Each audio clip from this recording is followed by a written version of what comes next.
Alright, mga kaibigan, yan po ang ating magiging topic for today. Ano po ito? Ito ay karagdagang kaalaman na pwede niyong gamitin daily, ha? Pwedeng daily. Para po sa mga pain and health problem ninyo, meron pong iba't ibang uri na pwede kayong gawing tsaa. Para hindi tayo masanay na lagi lang tayong umiinom ng mga pain reliever na dahil una, malaki yung magiging effect nito sa dalawang organ. Kidney at saka liver. Pangalawa, prolonged usage of a certain pain reliever can make your body immune to that dosage. So, ang tendency, darating yung time, itataas na yung klase ng pain reliever. Pag mataas na yung klase ng pain reliever na yon, mas mataas din po yung chemical composition on that will ruin, once again, your liver and kidney. So, at least sa araw na ito, meron kayong alternative solution para po sa mga pains na meron kayo. Tama? So, dito ka ulit sa gitna. That's correct. Yan. So, isa-isay natin. Pare Koy, basahin mo nga. Ano ba ang topic natin? Boss Vic? Yes, our topic for today is tea remedies for every pain and health problems. Yan. Sige. Dumarami na ang mga taong nagugustuhan ang pag-inom ng tsaa o tea dahil sa maraming improvements na ginawa dito. Actually, isa yan sa mga ancient pa eh. Yes. Ancient na tinatawag nating natural remedies. Hindi lang basta remedies eh. Treatment na rin yan. Yan po. Pag sinabi ho kasing tsaa, ngayon na lang nauso yung may tibag-tibag. Pero dati, once na tinawag po siyang tsaa, yan po ay dahon na pinakukuluan. Kaya tinawag po siyang tsaa. Tuloy. At alam nyo ba na ang pangalawa ang tsaa sa pinaka-iniinom ng tao sa buong mundo? Ano ang number one? Tubig. Tubig. Is life. So, hindi kape. Tubig, pangalawa, tsaa. Pangatlo pa lang ang coffee sa mga maraming ininom. Pero sa panahon ngayon, humahabol na po ang soda. Yeah. Alam niyo yung soda? Soft drinks. Yeah. Sige, tuloy. Ito rin ay aksidente lamang na nadiskubre ng isang emperor ng China, kaya tinawag itong cha. Sabihin nyo nga ho, cha. Sabihin niyo nga ho, cha. Baho. Hindi. Okay, na ang ibig sabihin ay i-check o imbestigahan. Ha? Cha. Cha? Cha. Cha! Cha nga. Siya yun! Sa soko? Cha! Maraming health benefits ang pag-inom ng tsaa at sa dami ng klase nito ay siguradong mayroong makakatulong sa mga sakit na nararamdaman ng katawan. Ayan. Kaya narito ang mga herbal tea na pwede nyong subukan kapag mayroon kayong nararamdaman na hindi maganda sa inyong katawan at siguradong makakatulong ito sa inyo na mabilis na paggaling. Okay. So, isa-isay natin, ha? Merong specific na mga sakit at o nararamdaman kayo na merong specific tsaa din na katapat. Sampulan natin. Boss Weng, number 1. Yan, sakit ng lalamunan or sore throat. Sore throat hanggang tonsillitis. Pwede yan. Ito yung mga sakit ng marites. Hindi nga sila nasasaktan. Siya na nga mamaga. Sige. Ano ang pwede nating ibigay pag masakit ang ating lalamunan, may sore throat o kaya tonsillitis? Ang Cinnamon tea. cinnamon tea. Saksakan ng cinnamon. Hindi! Gagawin mo. Ayan. Sige, cinnamon tea. Yan. Bakit? Ang cinnamon tea ay maganda para sa masakit na lalamunan dahil ito ay may antiviral, antifungal at antibacterial properties. Pakinggan maigi. Putulin muna natin doon. Kaya po nagkakaroon ng pain, pagka po nagkakaroon, dalawa ha, virus o kaya bacterial infection. Pagka po nag-penetrate yung virus o bacteria within that area, magkukos po siya ng inflammation. Ano yung inflammation? Pamamaga. Pagka may namamaga, tsaka nagkakaroon ng pain.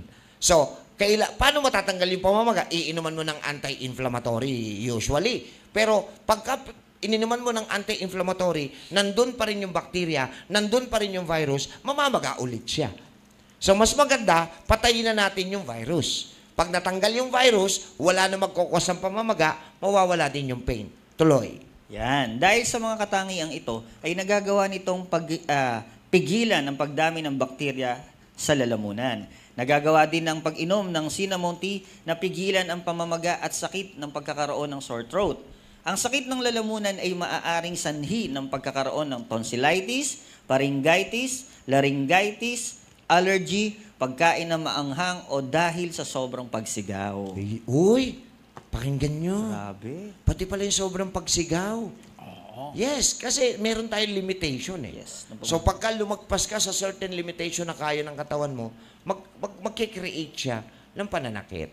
Okay, so ang gagawin natin, cinnamon tea. Paano ba tinatsaa? Boss Vic, paano tinatsaa ang cinnamon? Wala pa akong pagsusuri dito. Balikan mo ako next week. Yan, ha? Turo namin sa inyo. Pakuluan. Pakuluan lang, kaya nga tsaa, di ba? Yes. Pakukuluan. Kasi yung sa tibag, parang ano lang yun eh, konting, yung dami nung mga herbs, Na nandito nilagay sa sa tibag, ibababad mo sa mainit na tubig. Di ba? Hanggang sa maging tsaa na siya. Okay, number 2, ano naman ang gusto nating masolve? Sinus infection. Sinus infection. Ano naman ang pwede nating gamiting tsaa para sa sinus, Boss V? Ang pagkakaroon ng sinusitis ay pwedeng dahil sa iba't ibang uri ng virus, bacteria at fungi. Ganon din, ano? Maaari din ito magkaroon ng infeksyon, ang sinuses dahil sa mga allergen at pagkakaroon ng fluid build-up na pinagmula naman ng pagdami ng germs sa loob nito. Correct. Ang pag-inom ng turmeric tea, Hoy, tsaa na. Anong tsaa to? Turmeric. Ano po yung turmeric? luyang Dilaw. Dalawang klase yan, ha? Ang turmeric, luyang dilaw. Yung ginger, luyang puti. Yun yung pagkakaiba nila. Pero, Dok, pwede bang luyang puti kung halimbawang walang dilaw? Sa panahon ngayon, malabo nang walang dilaw. Laging available na yan. Pero kung walang-wala talaga at ang available sa bahay, ginger, pwede din. Ang tawag naman natin doon sa Tagalog, salabat. Okay, tuloy. Para maibsan ang sinus infection ay matagal na ginagamit bilang isang home remedy. Ayun. Dahil mayroon itong anti-inflammatory at antibacterial powers. Maraming health condition ang natutulungan itong pagalingin. Kapag pinaghalo naman ang luya at turmeric Uy, pinagsama or na, luyang oh. dilaw para gawing tsaa ay lalo itong nagiging mabisa para maalis ang nasal congestion. Okay, ano yung nasal congestion? Yan po yung lagi nyong nirereklamo. Parang hirap ako huminga dahil meron akong sipon, malagkit, plema, nako-congest yung nasal area. Baradong ilong sa Tagalog. Ayan. So, anong gagawin natin? Pwede nyong paghaluin. Ito po, ang pinakamasarap na timpla nito, suggestion ko lang ha. Ito po half tablespoon to 1 tablespoon sa 1 cup ng water. Tapos, lagyan nyo po ng lemon drops o kaya calamansi. Tapos honey. Yeah. Kung wala kayong honey, medyo mahal yung lemon. Mahal yung honey, calamansi at asukal na pula. Brown Naku, sugar. napakasarap po nun. Yan. So, Doc, kailangan mainit. Para sana ma-zoot yung pain. Pero, Doc, pwede rin bang malamig? Pwede rin po. Okay? So, yan po ang sagot natin sa sinus problem. Doon sa Number malamig 2. ba kailangan nagiyelo? Ulit-ulit. Doon sa malamig kailangan nagiyelo? Diyan nga ako nagtataka. Bumili tayo ng iced tea. Yes. Binigyan tayo tea. Asan yung ice? Aywan. Diba? So, hindi siya iced tea. Natunaw. Sana matutunan ng mga restaurant. Kaya nga, tinawag yung iced tea. So, pag nag-serve kayo, dapat may ice. Iced tea nga eh.